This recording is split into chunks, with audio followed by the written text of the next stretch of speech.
महाराज जब कहते हैं कि करने बिना गिगंदू चाड़ू एक पलक पोर माही रे मुद्रा कुची नहीं कोई आसन कोई जग जाने नहीं रे, वहाँ ना आसन है, न मुद्रा है, न साधना है, न राम राम लेना है, फिर क्या? ये कैसे संभव है? ये ऐसे संभव है कि इसके लिए ध्यान की आवश्यकता है। अब मुझे आप बताओ, ध्यान किसको कहते हैं? ध्यान किसको कहते हैं? जहां आपकी सुरती है वहां ध्यान है। आप सबका ध्यान कहाँ है? अभी कहाँ है? सत्संग में। सत्संग में। वास्तव में कहाँ था आपका ध्यान? संसार संसार संसार में। आपने राम राम भजन किया क्या सासों सास में? संसार के लिए नहीं। फिर कैसे ध्यान लगा? वो भी जबरदस्त ध्यान लगा है सबका। सबको ऐसा ध्यान लगा है कि सुरती वहां से हटती नहीं है। सत्संग के लिए थोड़ी देर के लिए सुरती को हटाना पड़ता है, यहाँ लाना पड़ता है, वहाँ और सत्संग होने के बाद हमारा ध्यान कहाँ चला जाएगा? संसार में। वो कैसा लगा है? वहाँ ध्यान लगाना ही नहीं पड़ता। वहाँ ध्यान लगाना पड़ता क्या? नहीं कुछ किया हमने? नहीं, कुछ नहीं। सोचो। नानक साहब के पास जब रास्ते से जा रहे थे, नानक साहब और उसके कुछ शिष्य, तो नानक साहब के शिष्य ने पूछा, महाराज भक्ति का भेद बताओ। भक्ति का भेद बताओ। नानक साहब रास्ते से जा रहे थे, रास्ते में कुछ किसान थे जो अपने खेत में काम कर रहे थे। काम कर रहे थे बुआई का, धान की बुआई। धान की बुआई कैसी होती? उधर में यूपी पंजाब साइड में, इधर तो है नहीं। यहाँ से मूल सहित उसको उखाड़ते हैं और दूसरी जगह गुहाते। तो नानक साहब ने कहा, ये किसान क्या कर रहे हैं? शिष्यों ने कहा, धान की बुआई। कैसे कर रहे हैं? यहाँ से उखाड़ रहे हैं और यहाँ बुआई कर रहे हैं। बस यही है भक्ति का भेद। यही भेद है।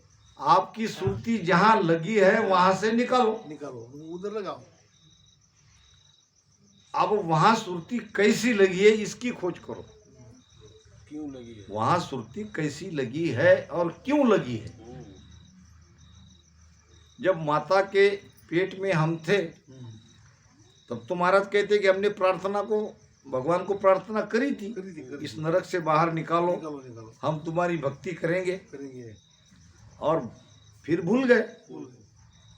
तू कौल बचन कर आया, तू माया में भर माया, माया है जग ठगनी, ठगनी की संगत छोड़, मुझको रामा रामा बोल। अब कितने कहने पर वो भूल गया। बोल नहीं रहा है, बोलने को समय नहीं मिल रहा है, माया उसको समय ही नहीं दे रही है बोलने। तो हुआ क्या? गर्भ से बाहर निकलते ही माया का संग हुआ।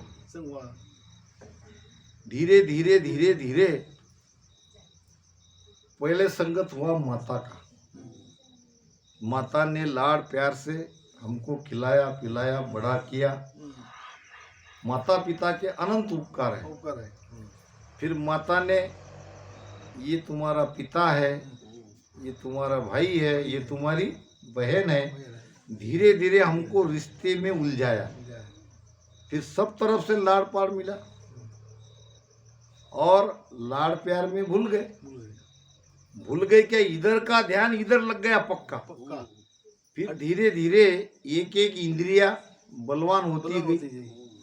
आँख को देखना अच्छा लगने लगा, कान को सुनना अच्छा लगने लगा, नाक से गंध अच्छी लगने लगी, और फिर खाने पाने का स्वाद आने लगा, और फिर स्पर्श का सुख। जैसे जैसे बड़े होते गए तो हमारा ध्यान इधर बढ़ता गया, इधर से हट गया, इधर लग गया, इधर लग गया। तो अब कैसे बढ़ा? हमारा ध्यान इधर कैसे बढ़ा? संगत से। कैसे बढ़ा? संगत से, माया की संगत से धीरे धीरे धीरे हम परमात्मा को भूलते गए। भूल ही गए। भूल गए, भूल गए। अब इसीलिए तो संतों को कहना पड़ा, भक्ति बिसारी राम की मानव देही पाए, और पिचतासी सुखराम कहे। लख 84 में हम कहते कि देखा जाएगा, जब समय आएगा तब देखा जाएगा। देखा जाएगा। यही तो हो रहा, बाप रे, रंग लग गया। क्योंकि इतने पक्के हम माया के रंग में रंगे हैं, रंग गए। हमारा ध्यान इतना जबरदस्त है हट रहा ही नहीं अब। कि एक पल भी यहाँ से हट नहीं रहा है, हट नहीं रहा। किसी का भी नहीं हट रहा है। नहीं नहीं, बरोबर। सब माया सु लग रहा साध सिद्ध अवतार। अवतार। महाराज ने निर्णय किया है। कबीर साहब कहते हैं, अबदू माया तजी न जाई, कैसे छूटेगी। छुट्टी नहीं, मजबूत हो गई। ये एक आदमी था मूर्तिकार, और बड़ा अच्छा मूर्तिकार था, वाह, वाह। जबरदस्त। केवल उनमें जान डालना बाकी रहता था, इतनी सजीव मूर्ति बनाता था। वाह, वाह। हमारे बैठे हैं, ये भी कलाकार है। ओ, मिस्त्री। बहुत अच्छा अगर मूर्ति बनाते हो। कलाकार के हाथ में जान डालना रह जाता तो वो जीवित मूर्ति बना सकते वो थे। जीवित मूर्ति बना सकती थी। इतना बढ़िया मूर्तिकार था। उतना ही अधिकार नहीं मिला। एक दिन पास पड़ोस में किसी की मृत्यु हो गई, और उसका कोई नजदीक का रिश्तेदार था। अब उसको भी लगा कि ये मृत्यु तो बड़ी दुखदाई है, ओ, और मुझे भी मरना पड़ेगा। हाँ, वाह। क्यों न मरने से पहले कुछ उपाय किए जाए। ओ, इस ज्ञान में उसने सुना था। ओ, यमदूत आके ले जाते हैं। ले जाते। कहते हैं ना, महाराज भी कहते हैं, जब जम आनन घर को घेरे, जब जम आनन घर को घेरे, बंद करे बाती रे, बंद करे बाती रे, नवदरवा आनर ढूंढे, नवदरवा आनर ढूंढे, जाकर सब साथी रे लो, जाकर सब साथी रे लो। यमदूत आके 9 द्वार पे बैठ जाते। बैठ जाते। 9 में से कहीं से निकलेगा। निकलेगा। अगर 10वें द्वार की भक्ति नहीं करते हैं, 10वां द्वार खुला नहीं है, तो प्राण जाएगा 9 द्वार से। 9 दरवाजा जगत सब जावे, जाका वार न पारा, 10वों जाए उगाड़े कोई सोहे गुरु हमारा। 10वें द्वार में से 10वां द्वार खोल के प्राण निकलना चाहिए, तब होगा मोक्ष। और ये तभी संभव है, 10वां द्वार फूटना भी चाहिए, जैसा कि हमारे गुरु महाराज का फूटा था बरेली में। रिछोला धाम है बरेली के पास, और ब्रिटिश फौज आई थी अंग्रेज की, बरेली में उनका कैंप था। बरेली से नजदीक ही है रिछोला धाम, और महाराज ने जीते जी कहा भी था, ब्रह्मांड फूटेगा और बहुत बड़ा स्फोट होगा, ब्रिटिश लोग आएंगे, फौज आएगी, पूछेंगे, तो मुझे मेरे शरीर का दर्शन उन्हें करने मत देना, क्योंकि वो मीट मछली खाने वाले हैं। ये बात तो महाराज ने पहले ही कही दी थी। तो अब विज्ञान ये कहता है, स्फोट कब होता है? स्फोट जब होता है जब वहां ऊर्जा होती है। हम कुएं के पत्थर को फोड़ते हैं या पहाड़े को पत्थर को फोड़ते हैं तो उसमें क्या लगाते हैं, बारूद बत्ती डालते हैं मोमबत्ती डालते और आग लगाते हैं। उससे क्या होता है, स्फोट होता है। यानी ऊर्जा से ही स्फोट हो सकता है। तो जब पिंड की ऊर्जा ब्रह्मांड में चढ़ाएंगे, करेंगे। ये पिंड का पूरा खाली होगा तभी तो 10वें द्वार फूटने के चांसेस है। और पिंड में अगर ऊर्जा है तो 10वें द्वार फोड़ के हम नहीं जाएंगे। नहीं जाएंगे। महाराज कहते भी है, देही भदे चढ़े आकाशा, उथले नैन सुन्न घर भाषा, त्राटक बंद लगे जब सोई, नाभि पवन जीण सा होई। देही बदे, बदे नाम बढ़ना। जैसे कि ध्यान जैसे जैसे सुरती ऊपर ऊपर जाती है वैसे लगता है कि हमारा शरीर भी बड़ा बड़ा बड़ा बड़ा हो रहा है। उथले नैन आके ऐसे उलट के पलट जाती है, अंदर में शब्द सुरती को खींचता है। उथले नैन सुन्न गर भाषा, त्राटक बंद लगे जब सोई। जब यहाँ त्राटक बंद लगता है तब नाभि में पवन झीनी हो जाती है, नाभि की पूरी प्राण ऊर्जा सत्सबद नियंचर ऊपर खींच लेता है। ये सब साधना का मार्ग बता रहा हूं। कहाँ से विषय छूटा था ये याद रखना। किसी को याद हो तो बताओ। 9 दरवाजा। 9 दरवाजा। 9 दरवाजा। उसके पहले ये 9 दरवाजा आके रोकते हैं। यमदूत जीव को अपने काबू में कर लेते हैं पकड़ लेते और ले जाते हैं यमराज के दरबार में, जहाँ पाप पुण्य का हिसाब होता है। तो मूर्तिकार का प्रमाण चल रहा था, वहां से हम इधर बढ़े और वापस वहीं जाएंगे। मूर्तिकार ने अपने जैसी हुबेहुब 7 मूर्तियां बनाई। कैसी?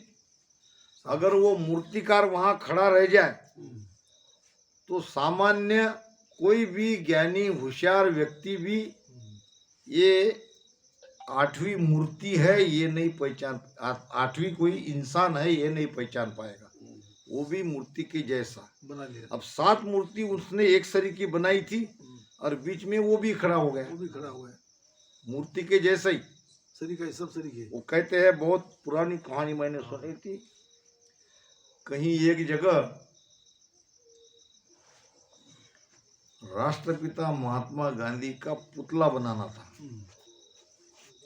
और किसी कलाकार को दिया था उसकी जिम्मेदारी कि इतने इतने दिन में तुम ये बनाओ। अब उसका उद्घाटन का समय आ गया, अब कलाकार से वो बना नहीं। फिर उसने क्या किया, स्वयं खड़ा रह गया।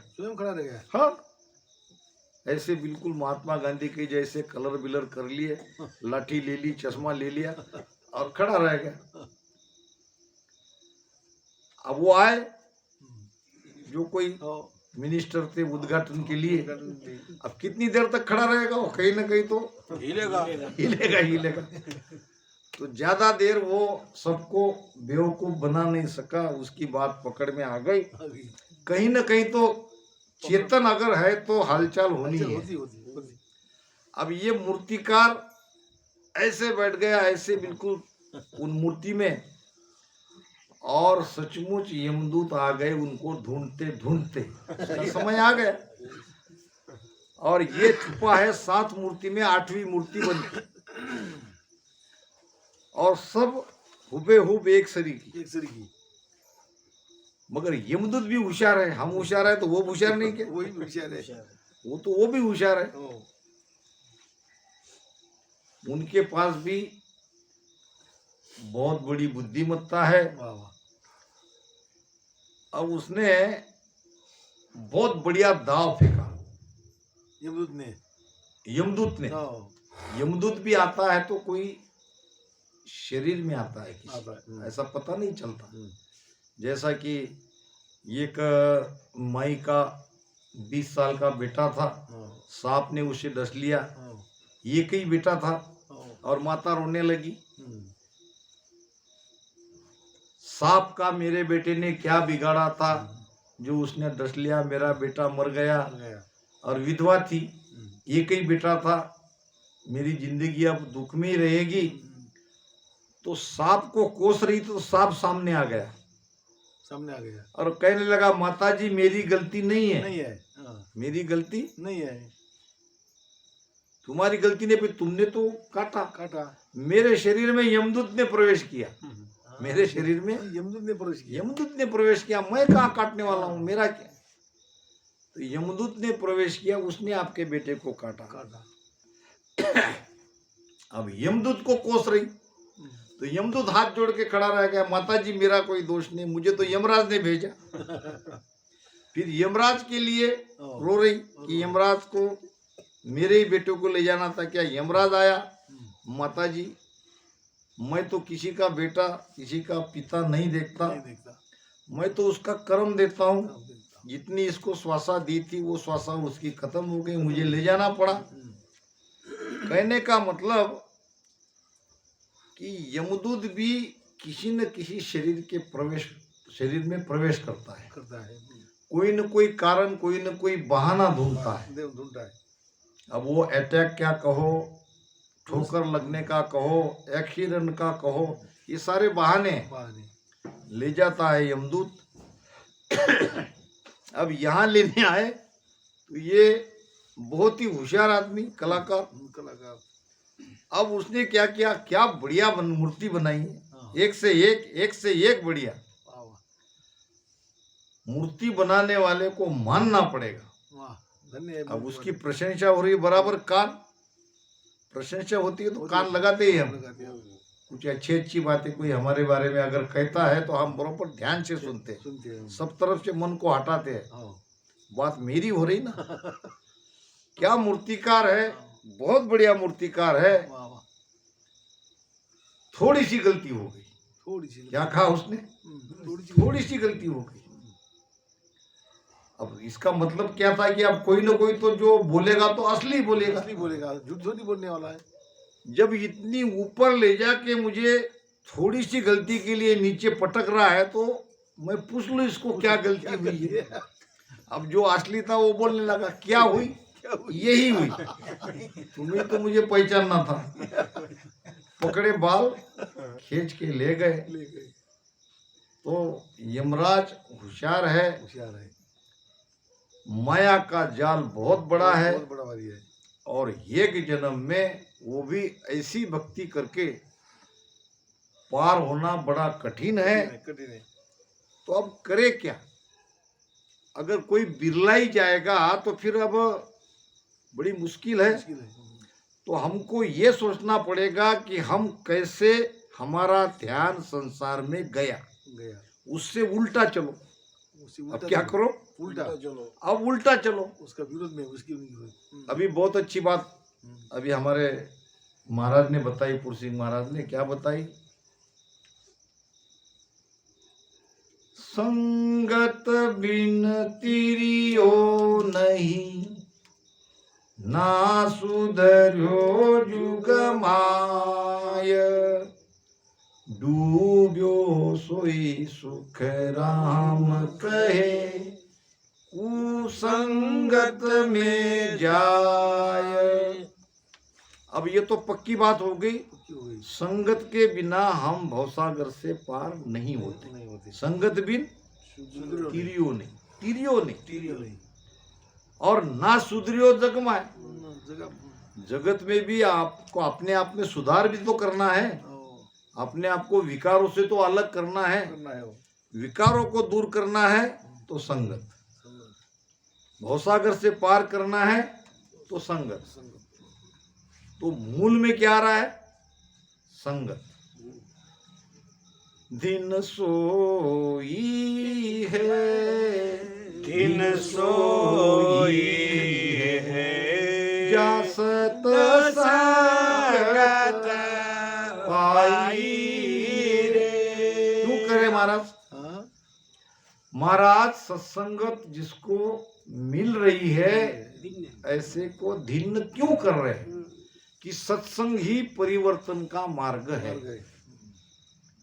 निस दिन जू सत्संगत होई पाचू अंग पलटे सोई। अब निस्दिन सत्संग करना पड़ेगा। अब जिसके पास जितना समय है वो बैठ के भजन करो, भजन तो करना ही पड़ेगा। समय नहीं है कोई चिंता नहीं, चिंतन इसमें रखो, सत्संग करते जाओ, अपने भीतर के विकारों को दूर करो, अपने आप को शरीर मानो मत। क्या मत करो? मैं शरीर नहीं हूं, शरीर के किसी रिश्ते नाते से मेरा संबंध नहीं है, ये अपने आप के अंदर पक्की बात बिठा लो। अगर आपके पास भजन करने का समय नहीं है, आप इतने व्यस्त हो, तो आप इस बंधन से मुक्त हो सकते हो। कैसे मुक्त हो सकते हो? अपने आप को कर्ता मत मानो, अपने आप को शरीर मत मानो, फिर अपने आत्मा में स्थित रहो। जगत के सारे कर्म को साक्ष्य भाव से देखो। साक्ष्य भाव से देखो यानी क्या? जो जो तुम्हारे साथ हो रहा है ये तुम्हारे साथ नहीं हो रहा है, ये शरीर तुम नहीं हो, तुम पीछे से छुप के देखते रहो। अपने आप से अलग हो जाओ और शरीर का क्या होना है वो होने दो। ये शरीर को सुख दुख मिलेगा, शरीर को कर्म के हिसाब से कभी सुखी रहेगा कभी दुखी रहेगा। तो तुम मत समझो कि मैं सुखी हूं मैं दुखी हूं, ये शरीर दुखी है शरीर सुखी है। ये एक संत थे और जिंदगी भर अपने आप से वो अलग रहते थे साक्षी भाव में, और उनका नाम था रामदास। रामदास। क्या नाम था उसका? रामदास। जब लोग बहुत महिमा करते उनकी, अपने शिष्यों को कहता आज रामदास की बहुत महिमा हुई। क्या कहता? रामदास की बहुत महिमा हुई। मेरी हुई नहीं कहता था, मैं रामदास नहीं हूं, ये शरीर है। शरीर है। अब एक जगह कहीं भीड़ में कोई दंगा फिसाद हो रहा था और वो बाजू में वहां जा रहे लोगों ने इसको भी पीटा, रामदास को। फिर वहां शिष्यों के कहने लगा आज रामदास को बहुत चोट पड़ी, बहुत पीटा। यानी सुख में भी अपने आप को शरीर नहीं मानता था, दुख में भी अपने आप को शरीर नहीं मानता था। ये जीवन आपको जीना पड़ेगा अगर ध्यान संसार से हटाना है तो। ध्यान होने के बाद भी यही स्थिति में आने वाले हैं। ध्यान होने के बाद में हम साक्षी भाव में ही आने वाले हैं। देखो कैसे, अब शब्द जग गया, सारे कौलों का छेदन हो गया और फिर वो दिव्य दृष्टि भी मिल गई और परमात्मा में जाके समा गए। महाराज कहते हैं रट रट राम मिल्या मुझ माए, बिना तुम राम न और न कोई। रटो राम नामा तुम्ही ब्रह्म होई, बिना राम तुम्ही नहीं और कोई। वहां दो नहीं, ऐसी बात नहीं है कि हम हैं और परमात्मा को देख रहे, ऐसा नहीं है। वहां एक ही है, तुम ही तुमको देखो, तुम ही। ईसो अद्भुत लखायो मोय, मही मैं राम दुजो नहीं कोई। 600 साखी बेली ग्रंथ की सारा अनुभव कहने के बाद महाराज क्या कह रहे? 600 साख के बाद सार निर्णय लास्ट जजमेंट क्या रहा है? ईसो अद्भुत लखायो मोय, और मही मैं राम दुजो नहीं कोई नहीं। क्या देखा महाराज ने? मैं राम, कोई भगवान दूसरा नहीं है, मेरा मेरा मैं। आत्म में परमात्मा आगत लगे न कोय, भरम करम ने जुग बंदिया, मुगत कहाँ से हो, मुगत कहाँ से हो। आत्म में परमात्मा, आत्मा में परमात्मा क्या है? ऐसी कोई आत्मा है और उसके अंदर परमात्मा है? नहीं, आत्मा ही परमात्मा है। जो निराकार है, निराकार में निराकार कैसे रहेगा? वही परमात्मा है जो हमारे घट में आत्मा है। हमारे घट में जो आत्मा है वही बाहर में परमात्मा है। माही बाहर एक दोय नहीं जानिए, क्या कहते महाराज? माही बाहर एक दोय नहीं जानिए, दोय मत जानो। जो यहाँ है वहाँ है। मनुष्य शरीर इसलिए महत्वपूर्ण है कि इसमें खंड पिंड ब्रह्मांड, 3 लोक, 14 भवन, स्वर्ग मृत्यु पाताल, 3 ब्रह्म के 13 लोक सभी इस शरीर में है। जो बाहर है वो यहाँ है। तो बाहर के परमात्मा को मिलने का कोई उपाय नहीं। कैसे जाओगे? 200 मीटर पे गुरुत्वाकर्षण शक्ति है। गुरुत्वाकर्षण शक्ति जानते हो किसको कहते हैं? ये मैंने फेंक रहा हूं, क्यों आई नीचे? ये नीचे क्यों आई? वो शक्ति के कारण। नीचे की शक्ति उसे खींच रही है, ऊपर की नहीं खींच रही। तो कैसे जाओगे अमरलोक में? 200 मीटर तक आप उड़ सकते हो। 200 मीटर में आपको ऐसे ऐसे वहां रहना पड़ेगा, न ऊपर न नीचे। वो पॉइंट पे अगर चले जाओगे गुरुत्वाकर्षण शक्ति के ऊपर, तो न ऊपर जाओगे 210 मील है। हाँ, न नीचे आओगे। 210 में बोल रहे, 200 210 200 किलोमीटर तक कोई भी वस्तु ऊपर जाती है तो उसको नीचे आना पड़ेगा। ये पृथ्वी की गुरुत्वाकर्षण शक्ति का नियम। फिर बाहर कैसे जाएंगे? कोई काट ढूंढनी पड़ेगी कि ये गुरुत्वाकर्षण शक्ति से बाहर निकले। तो संतों ने उसकी काट निकाली है, यहीं जाओ। यहाँ 3 लोक है, सुरपुर जीत, नरपुर जीता, नागसु, सुरपुर मेरू है। अब यहाँ नरपुर यानी मृत्युलोक को जीतो। कैसे जीतोगे? पाताल में जाके। पाताल को कैसे जीतोगे? स्वर्ग में जाके। स्वर्ग के कैसे जीतोगे? मेरू से पार कर।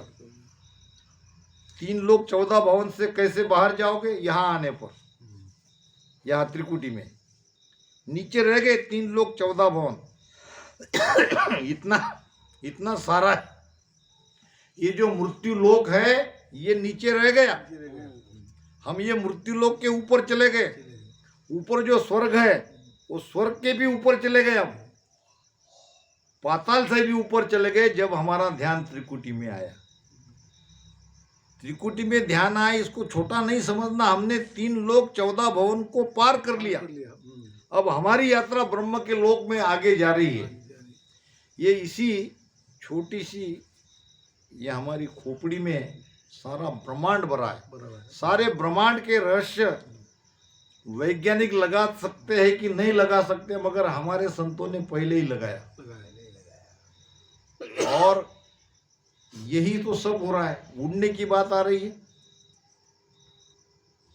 तो महाराज कहते हैं, पाखा परा बिना पंछी देखा, पाखा परा बिना पंछी देखा, नैन नैन कछु नाई, आठों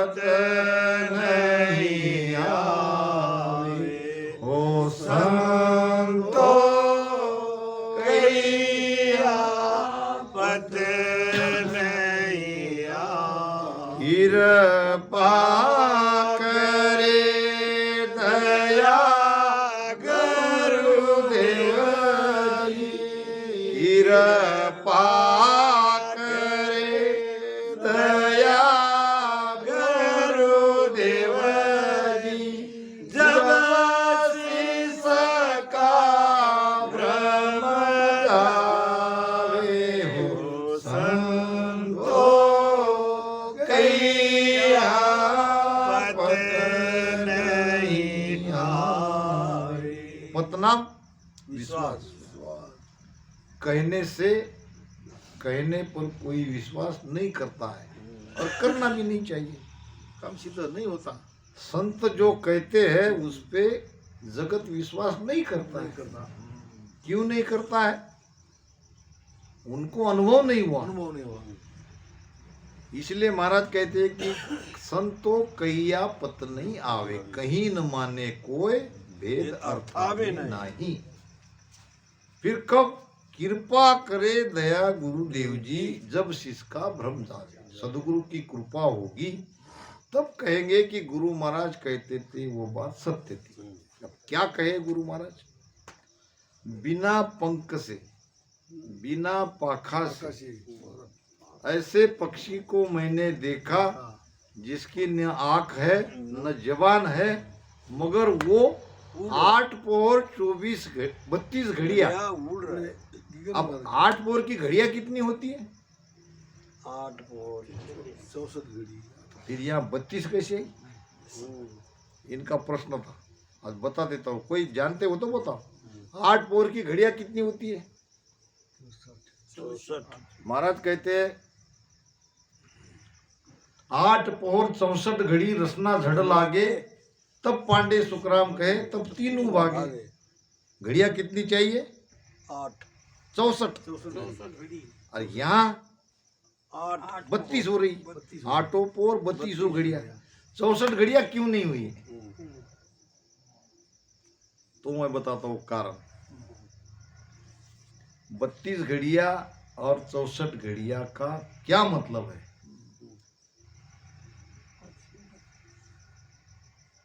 हम जितना दिन में हमारे घंटे हैं उतने हमारे रात में है।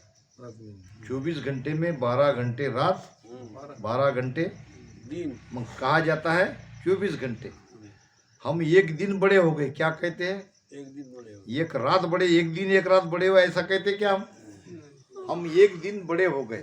इसी प्रकार जब हमारे अंदर वो दिव्य ज्ञान प्रकट होता है, ज्ञान की भूमिका में हम पूरी तरह से उतर जाते हैं, तो 8 पहर 64 घड़ी। अब अज्ञान नहीं है, अज्ञान नहीं है, ज्ञान हो गया। 24 घंटा ज्ञान ही ज्ञान है, 64 घड़ी ही हमें वो आनंद आ रहा है। और 32 घड़ियां है, 32 घड़ी अज्ञान की है। अभी 32 घड़ी का ही ज्ञान हुआ है, अभी पूरी तरह से स्पष्ट नहीं हुआ है। अब यहाँ कह रहे महाराज 8 पोर 32 घड़िया, कहना चाहिए था 64 घड़िया, मगर अभी उस पद तक नहीं गए महाराज। ज्ञान तो हुआ, आधा ज्ञान हुआ। 8 पोर 32 घड़िया उड़े गिगन घर माही। ये शब्द रूपी पंछी 24 घंटा और 32 घड़िया इसने, और पूरी तरह से ज्ञान नहीं हुआ, इसलिए 32 घड़िया का है। तो ये अगर किसी को हम कहें तो कोई विश्वास करेगा नहीं। ऐसा कहाँ पक्षी देखा आपने? ऐसा तो रहता ही नहीं है। मगर महाराज कह रहे कि हाँ मैंने देखा, और आप भी देखोगे। कब देखोगे? जब आप पर सदगुरु की कृपा होगी तो आप भी देखोगे, तब आप कहोगे कि बात सही है। तो जो हमारे संतों ने पहले ही लिख के चले गए, वैज्ञानिक उसका खोज लगा रहे हैं। राइट बंधु ने विमान एरोप्लेन बनाया, संतों की वाणी उसकी पहली ही थी, तभी तो बनाए। यानी हमारे धर्म ग्रंथों में संतों ने ये सारी बातें पहले बनाई है। विज्ञान उसके पीछे जा रहा है, विज्ञान पीछे है, संत की वाणियाँ ऊपर है। विज्ञान जब इस चेतना को पकड़ लेगा और जिसमें चाहे उसमें डाल देगा, उस दिन हमारा ये समाप्त। समाप्त हो जाएगा। विश्वास करना पड़ेगा वैज्ञानिकों पर, अब कोई भगवान नहीं। नहीं जब किसी के भी शरीर में अब सब चेंज हो रहा है, ओ, हृदय परिवर्तन करते हैं, किडनी दूसरी ट्रांसफर करते हैं, ओ, आंख ट्रांसफर करते हैं, कर रहे हैं कि ओ, नहीं? कर ये इंद्रिया ट्रांसफर हो रही है, रहे। चेतना को ट्रांसफर किया नहीं नहीं, चेतना नहीं है, नहीं कर सकते, नहीं कर सकते, नहीं कर सकेंगे। नहीं कर सकते, करते ही नहीं है।